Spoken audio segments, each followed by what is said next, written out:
When the turnout was in the fixture, we soldered one of the switch points to the Throwbar tie and left the other one loose. And now that the turnout is out of the fixture, we can solder in the remaining Throwbar tie. There's 3 steps to this process. The first being to set the point spread by propping open the switch points with a PC board tie. 2, we solder the switch point to the Throwbar, and 3, we dress the switch points with a small file to make sure it blends in well and is going to perform properly. It's not possible in the fixture to solder both switch points to the Throwbar. To put the clearance in the tool to allow us to do that would affect the geometry of the closure rails. So we've soldered one of the switch points in place while the turnout was in the fixture. We can do that, and then to solder the second one in, we do that with the turnout loose like this.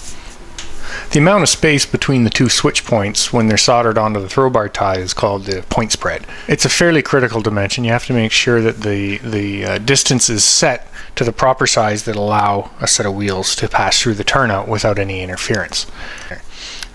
What I've found though is for pretty much all the scales, if you just take a PC board tie like this one and slide it in between the switch point and the stock rail, that gives you about the right amount of clearance you need to for the opening in your switch points. If you find that that's not enough clearance, it's actually quite easy to adjust. You can melt the solder joint and open it back up. But for this build, I'm going to just use the standard PC board tie wedged in between the switch point and the stock rail, and I'm going to solder the point in place.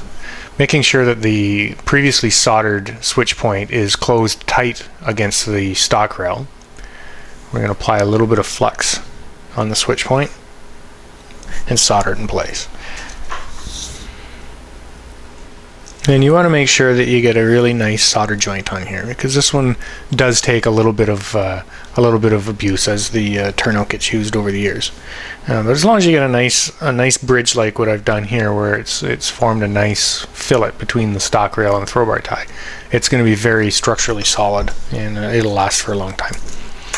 So that's about it. I should pull this spacer back out, and then we'll just check and see how well these switch points perform, and that's good. That's really nice.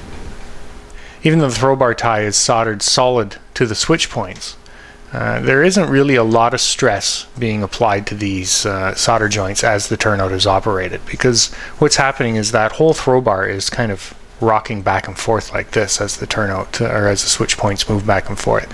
There's a very small amount of twisting taking place, but the solder joints are actually strong enough to overcome the stress of that twisting. And the last step in this process is to we're just going to kind of blend the switch points into the stock rails using a small file. Now when I made these switch points, they actually turned out pretty good. So we've got a nice smooth transition between the main rail and the switch points, but there's still a little bit of a bump in there, and we have to be cautious about that, because as equipment runs into the turnout, if that's protruding too much out, the wheels can actually catch on it and can cause a little bit of interference. And the same on the diverging point rail, and that's very easy to dress that up using one of these small flat files that we offer. Let me zoom out here and get a better look at the size of it. What's nice about these files is they're flexible, so it allows you to bend and get into the tight spots in and around the switch points. And the handle is actually can be bent up like that, and that gives it even more clearance. So what I like to do is just take the file and run it along the inside edge of the 2 rails like this. The 2 rails being the switch point and the rail leading into the turnout.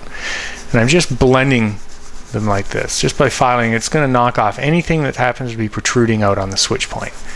And I slowly roll the file over like that. So we're making a nice bit of a radiused edge on the inside. And that's taken off anything that was sticking out there. So this is nice and smooth in here now. We don't have to worry about the wheels catching on that. And we do the same process on the diverging point rail.